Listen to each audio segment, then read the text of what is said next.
વિદ્યાર્થીઓમાં નેતૃત્વના કૌશલ્યનો વિકાસ થાય, તેઓ લોકશાહીનું મહત્વ સમજે તથા સમગ્ર ચૂંટણી પ્રક્રિયા સમજી ત્યારબાદ શાળા સંચાલનમાં પોતાનો સક્રિય ફાળો આપી શાળા વ્યવસ્થા જળવાઈ રહે તે માટે શાળામાં બાળ સંસદનું આયોજન શાળાના આચાર્ય તથા શાળાના શિક્ષિકા શ્રી સંગીતાબેન પટેલના માર્ગદર્શનમાં કરવામાં આવ્યું.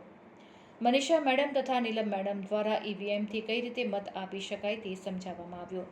આ ચૂંટણી પ્રક્રિયામાં ધોરણ 5 થી 8ની વિદ્યાર્થીનીઓએ પોતાના મતાધિકારનો ઉપયોગ કરી સમગ્ર ચૂંટણી પ્રક્રિયાને સફળ બનાવી. આ ચૂંટણીમાં 4 વિદ્યાર્થીનીઓએ હેડગર્લ તરીકે ઉમેદવારી નોંધાવી હતી.